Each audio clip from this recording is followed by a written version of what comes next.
하고 일본하고 전쟁을 했는데 우리나라에서 전쟁을 했습니다.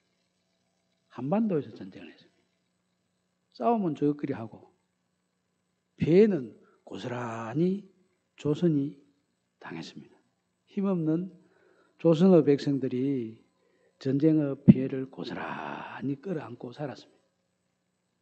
그것이 그때 우리의 아픔이지만 지금도 이스라엘하고 그 옆에 있는 팔레스타인이 서로 전쟁을 하고 있는 상태지만은 이스라엘은 자기 나라를 지키기 위해서 만약 이 전쟁을 지키면 우리가 망한다, 나라가 없어진다, 이런 아주 간절한 마음을 가지고 적극적으로 이 전쟁에 참여하고, 옆에 있던 팔레스타인은 자기들이 전쟁을 하는 게 아니고 하마스라고 하는 무장 세력 단체에다가 정권을 맡기고 그 사람들이 전쟁을 하는데 적극적으로 나서 참여를 하더라 합니다.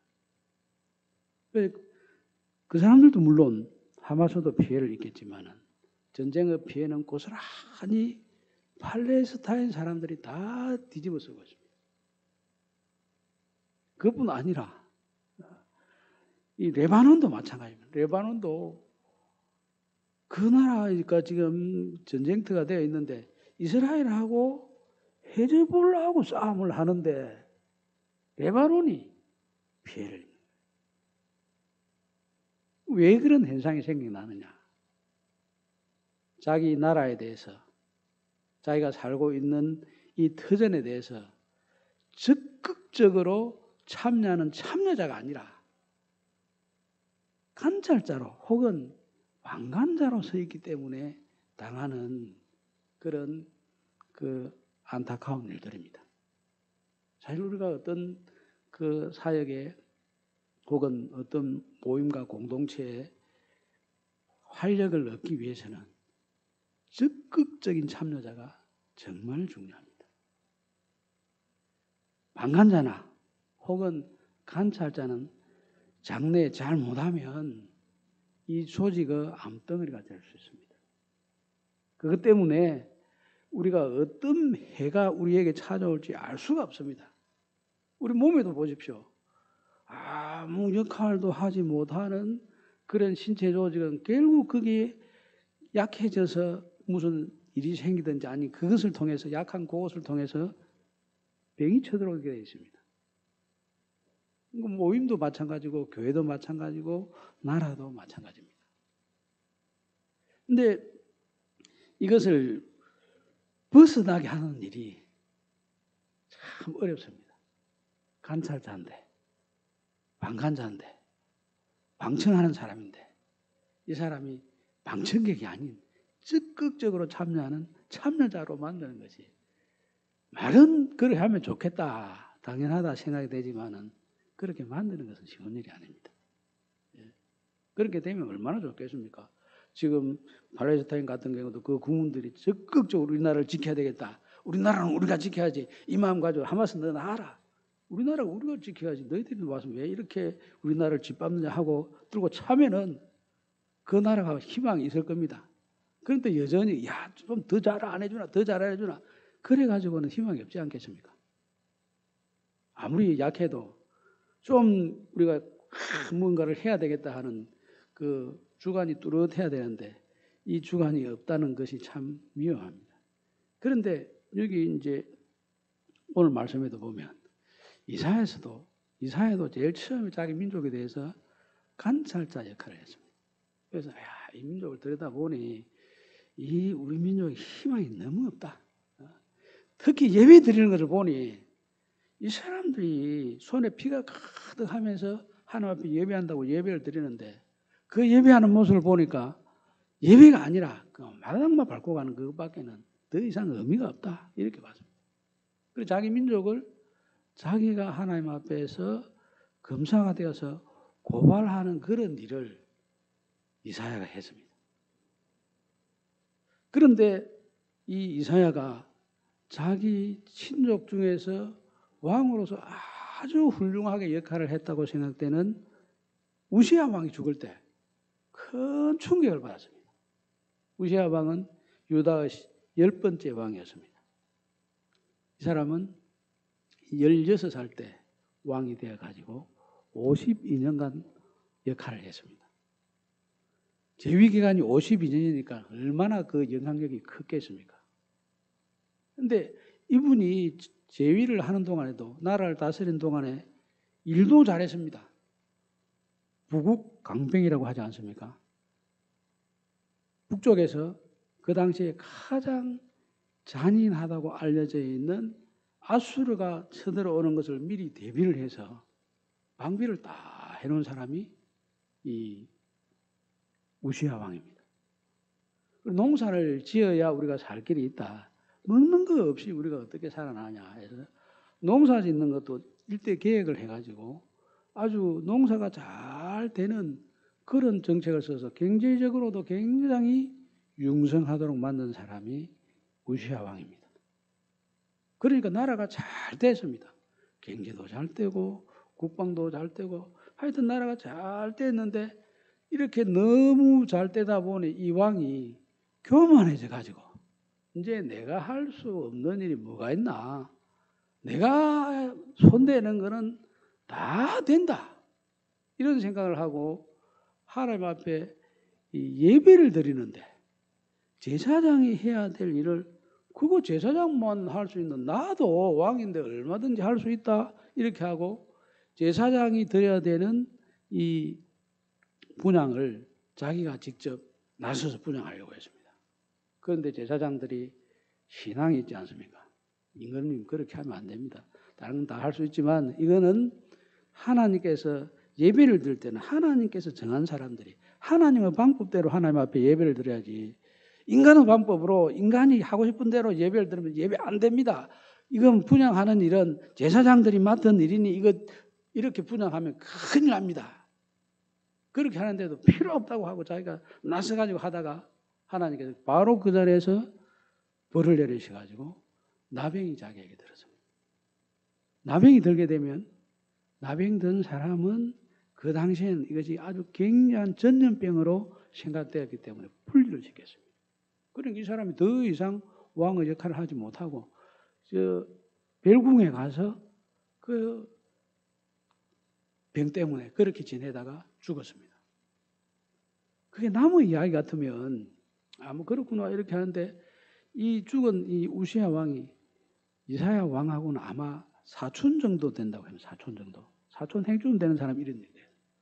와, 그래서 젊었을 때부터 어릴 때부터 쭉 봐왔으니까 이 왕이 참 훌륭하다고 늘 이리 생각해 왔는데 마지막에 천벌을 받아가지고 마무리를 하는 걸 보니 야 이건 무언가 이거 좀 크게 우리가 달라져야 되겠다 이런 생각을 했습니다. 근데 사실 이스라엘 왕들은 훌륭하지만 끝이 이렇게 안 좋은 경우가 많았습니다. 히스기야 왕도 마찬가지입니다. 잘 나갔습니다. 저 북쪽에서 아수르가 쳐들어올 때 그 기도해가지고 망한했고 병이 들었을 때도 기도해서 망한했습니다. 그래서 그 당시에 신흥 강국이었던 바빌론 사람들이 그 참 어떻게 아수르를 이겨낼 수 있었나? 어떻게 그 죽을 병이 들었는데 살아날 수 있었느냐? 그걸 확인하기 위해서 찾아왔을 때 꼭 이게 하나님께서 기도에 응답해 주셨습니다. 하나님이 나를 사랑하셔서 이렇게 은혜를 베풀어 주십니다 하고 하나님을 증거해야 되는데 도리어 그 상고를 보여주면서 우리에게 돈이 많다, 금이 많다, 은이 많다, 무기가 많다 이걸 자랑했습니다. 그것 때문에 참 말년에 비참한 그런 마무리가 되고 자기 아들 때문에 나라가 결국 망하는 일이 벌어지고 말았습니다. 그래서 시작도 중요하지만 끝이 좋으려면 어떻게 돼야 되느냐. 그 처음 잘했던 거 마지막 끝까지 잘 하려면 이게 어떻게 해야 되는가. 그거에 대한 답이 오늘 이 말씀입니다. 예배가 처음에 이사야가 볼 때 우시야가 왕인 줄로 생각했는데 우시야가 왕이 아니고 하나님이 왕이시구나. 하나님이 왕이시라는 사실을 잊어버려서는 안 되겠구나. 그게 굉장히 중요합니다. 듣기는 들어도 깨닫지 못하고 보기는 보아도 보지 못하고 그게 어디서 오느냐 하면 세상 왕을 눈앞에 두고 세상 왕을 평가하고 세상에 일어나는 일들만 들여다보고 있으면 하나님께서 우리에게 들려주시는 음성을 듣지를 못합니다. 하나님께서 들려주시는 그 메시지가 우리에게 없으면 사실 아는 것 같지만 아는 게 아니고 모르는 겁니다. 예배를 드리는 것 같지만 하나님이 누구신지 모르는데 예배를 드리는 것이 그 예배입니까? 하나님이 누군지 인정하지 않고 하나님 누구신지를 모르는 사람이 예배하는 것은 예배가 아닙니다. 이게. 왕이 진정한 왕이 우리 하나님이십니다 하는 이 사실을 명확하게 인식하고 그 하나님 누구신지를 알고 하나님을 바라볼 때 하나님 입에서 나오는 모든 말씀을 들을 수가 있습니다. 하나님을 알지 못하는데 하나님 음성이 들릴 수가 있습니까? 그래서 이 성경은 우리 하나님 앞에 예배하는 것은 보는 게 아니고 제일 먼저 듣는 게 우선입니다. 듣는 게. 왜냐하면 하나님은 영이시기 때문에 예배하는 자가 영과 진리로 예배하게 되지 않습니까? 영을 사람은 눈으로 어떻게 봅니까? 눈으로 못 보지 않습니까?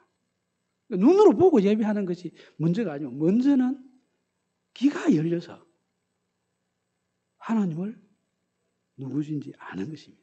하나님 음성을 듣고 하나님 메시지를 듣고 그 메시지를 통해서 하나님을 아는 것입니다. 하나님을 만나는 것입니다.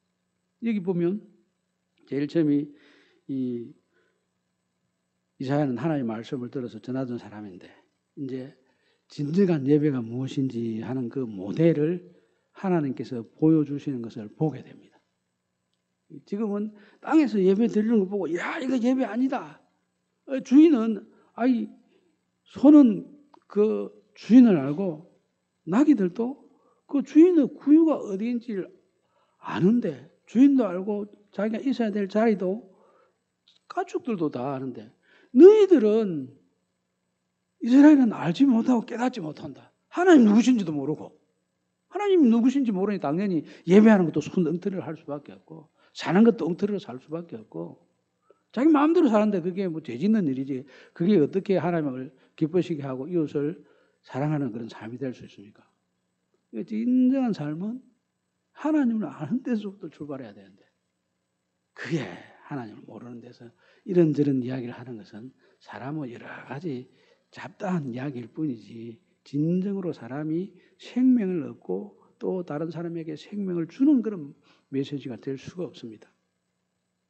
그래서 하늘에서 이루어지는 일이 무엇인지 하는 것을 보는 것이 진정한 예배입니다. 하늘에서 어떤 예배가 드려지냐 그걸 볼 때 우리의 예배는 이렇게 해야 된다. 이렇게 알 수가 있습니다. 우리가 기도할 때도 그렇지 않습니까? 뜻이 하늘에서 이루어진 것 같이 땅에서도 이루어지이다. 이렇게 기도합니다. 우리 예수님께서도 우리에 대해서 사랑을 가르칠 때 내가 하늘에서 하나님의 사랑을 받은 것처럼 그 사랑을 제자들을 사랑하고 제자들에게도 내가 너희들 사랑한 걸 봤으니 그 사랑처럼 너희들도 서로 사랑하라. 그 모행의 출발점은 하나님께서 예수님을 어떻게 사랑했는지 하나님의 사랑이 우리에게 나타내서 그것이 여러 사람들과 이 나눔으로 이어지도록 되었습니다. 그처럼 하늘에서 이루어진 예배가 어떤 것이냐 이걸 보니까 천사들이 예배를 하는데 여기 서랍이라고 되어 있는데 이 서랍은 천사들을 이야기합니다. 천사들은 날개가 6개가 있는데 6개 중에 2개는 얼굴을 가리고 2 날개로는 발을 가립니다. 6개의 날개를 가지고 다 나는데 사용하는 게 아니고 얼굴 가리는데 2개를 사용하는 거예요. 발을 가리는데 2개를 사용합니다. 자기 영광을 하나님 앞에서 나타내지 않고 자기 수치를 나타내지 않고 오로지 하나님의 영광만 나타내도록 합니다. 그 전에는 하나님의 영광이 가득 차 있는데도 자기를 가리는데 4개의 날개를 쓰고 날아가는 그런 능력을 발휘하는데 2개밖에 사용하지 않습니다. 이게 바로 하나님을 왕으로 모시는 사람들의 삶의 모습입니다. 우리는 우리 자신을 통제하고 우리 자신을 기르는데 날개 4개를 써야 됩니다. 드러내서 이거를 활동하는 데는 2개만 쓰면 됩니다. 2개만. 자기 관리가 그만큼 철저해야 되고 자기 관리를 하는 것이 왜 해야 되냐면 하나님의 영광을 드러내기 위해서는 자기 관리가 돼요. 그래서 날개를 2개는 얼굴 가지고 2개는 발을 가리더래요. 우시야 왕이 날개 4개를 가지고 자기를 가리는 모습을 가졌다면 2개를 사용하고 하나님 영광 가운데 그것을 하나님께서 주시는 힘 가지고 일을 했다면 그 끝까지 갈 수 있었을 것입니다. 히스기야 왕도 마찬가지입니다. 날개 4개를 가지고 자기를 가리는 데 썼다면 얼굴 가리는 데 쓰고 발을 가리는 데 쓰고 자기가 이렇게 부끄럽고 모자란 사람이기 때문에 나를 드러내기보다도 하나님을 드러내야 된다. 나는 부족하기 때문에 배우고 또 배워야 된다. 겸손해야 된다. 어떤 분이 축사를 하는데 들어보니까 그런 말씀을 하시더라고요. 예수 믿는 사람은 손이 3개다. 오른손, 왼손. 또 한 가지를 뭐겠습니까? 겸손. 다 아시겠지만 예수 믿는 사람은 손이 3개야 된다. 오른손, 왼손, 겸손이 있어야 된다. 겸손해져야 끝까지 겸손해지는 것이 중요한 겁니다. 하늘에서 예배 드리는 거 보니까 그런 예배 드리는 겁니다. 그런 예배. 그런데 지상에서 사람들이 드리는 예배를 보면 일부러 자기를 드러내기 위해서 막 좋은 재물을 가지고 바치면서 사람들 보라고 하고 또 좋은 재물 들었으니 이 좋은 특별 재물을 바친 이것 때문에 우리 예배가 연락될 것이라고 착각을 하더라고요. 하나님을 알지 못하고 하나님 음성을 듣지 아니하면서 우리가 이렇게 했으니 하나님께서 들으실 것이다 착각을 하더라고요. 우리가 이렇게 했으니 하는 것이 아니고 하나님의 영광을 보았으니 내가 그 하나님의 영광 앞에 이렇게 겸손하고 이렇게 엎드리는 그 모습을 하나님이 기억해 주셔서 하나님의 기억이 우리 속에 열매가 될 때 그게 진정한 복입니다. 그리고 거기서 나오는 그 음성이 거룩하다는 것이에요. 거룩하다고 하는 것은 구별되었다. 하나님의 소유가 되었다. 이런 뜻입니다. 하나님에 속한 것으로서 구별된 것을 거룩하다. 얘기합니다. 거룩한 옷을 입었다 하는 것은 하나님께서 구별 때 사용하는 그런 옷을 입었다. 그 옷 중에 최고 옷은 예수님으로 옷 입는 거 아닙니까? 자기는 이 하나님의 영광 가운데서 하나님의 임재가 있는 것을 이사야가 볼 때 죽을 줄 알았습니다. 자기는 거룩하지 못한 존재고 자기 고백도 보면 나는 입술이 부정한 백성들 가운데 거하면서 입술이 부정한 사람으로 지금 살고 있습니다. 그런데 이거 지금 거룩하신 하나님을 배웠으니 하나님의 거룩함은 하나님의 임재는 죄는 참아볼 수 없기 때문에 죄인은 심판을 받아 죽게 되어 있습니다. 하나님이 나타나시면 하나님 나타나신 것이 깨끗하게 그 자리에서 정리가 됩니다. 심판받을 사람은 깨끗이 심판받고 써야 될 사람은 분명히 딱 끌어잡아서 확실하게 선별을 해서 선택을 하시고 이렇게 합니다. 우리도 어떤 품질 관리관이 와서 제품을 딱 들여다보면 써야 될 거, 쓰지 말아야 될 거 확실하게 구분합니다. 뭐 틀리면 이 제품의 질에 미치지 못하면 바로 폐기 처분하고 딱 미치면 그거 채용합니다. 하나님 나타나셔도 사람에 대해서 그렇게 합니다. 죄를 참아볼 수 없는 그 하나님이 나타나셨을 때 한쪽은 심판이고 한쪽은 택함을 입는 은택입니다. 은혜와 심판으로 양분될 수밖에 없습니다. 지금 이사야는 하늘 예배에 참석하면서 자신이 거기에 참석한 것에 대해서 이제 죽었다 하는 이런 생각을 했습니다. 자신은 부정한 백성 중에 거하면서 만군의 여호와를 비었다. 그런데 하나님께서 하시는 것을 보니 자기는 죽을 줄 알았는데 이 천사들을 통해 가지고 자기 부족한 것을 깨끗이 씻어줍니다. 자기가 생각했던 거하고 내가 판단했던 거하고 하나님의 생각은 달랐던 것입니다. 우리가 판단할 때는 하나님은 거룩하신 분이시니 죄를 가지고 있는 사람은 그 하나님의 임재 때문에 죽을 것이다 이렇게 생각했는데 그 상식이 아니라 하나님께서 그 자기를 예배하는 이 서랍들에게 천사들에게 야 가져가서 부정한 저 입술을 깨끗이 태워서 정하게 해라 이렇게. 하나님께서 내 부족한 것을 아시고 그 예배를 통해서 우리가 부족한 것을 깨끗이 정리를 해 주시고 하나님을 만날 만한 존재로 세워주시더라는 겁니다. 그래서 우리가 예배에 참여해야 될 이유가 여기 있습니다. 지금 우리 예배도 역시 마찬가지입니다. 우리가 예배에 참여하기 전에는 우리가 부족하다, 모자란다 이렇게 되어 있지 않습니까? 그런데 이곳에 하나님이 오셔서 이 예배를 주관하시면 우리가 부족한 것을 하나님의 영을 통해서 정리를 해 주시고 새로운 하나님을 만날 만한 사람으로 새롭게 해 주십니다. 예수 그리스도의 보혈이 우리 속에 효험이 되도록 성령의 역사하심을 주시고 하나님 말씀을 들을 때 그 말씀을 사람의 말로 듣지 않고 하나님 말씀으로 들어서 그 말씀으로 인하여 우리의 영과 육이 깨끗이 정화되도록 해주십니다. 그리고 정화된 모습으로 하나님을 만날 만하도록 인도해 주십니다. 이런 모습이 예배 속에서 이루어지고 또 예배 속에서 이루어진 새 모습 가지고 그러면 우리가 어떻게 살아야 되느냐. 마지막 말씀에 보면 거루터기 거룩한 씨가 이 땅의 거루터기니라 이렇게 되어 있습니다. 우리가 완전히 하나님의 은혜로 새로워진 사람이 되고 또 이 우시아 왕이나 히스기야 왕이 처음부터 쭉 하다가 끝에 가가지고 이게 참 안타까운 일을 겪은 이것이 마무리가 잘 되도록 하는 그 비결이 뭐냐. 삶이 진정한 예배가 되고 또 우리가 하나님의 영광을 경험했으면 그 영광을 경험한 자로서 세상 속의 삶이 성공적인 삶이 되도록 하기 위해서는 어떻게 살아야 되느냐. 거루터기가 되도록.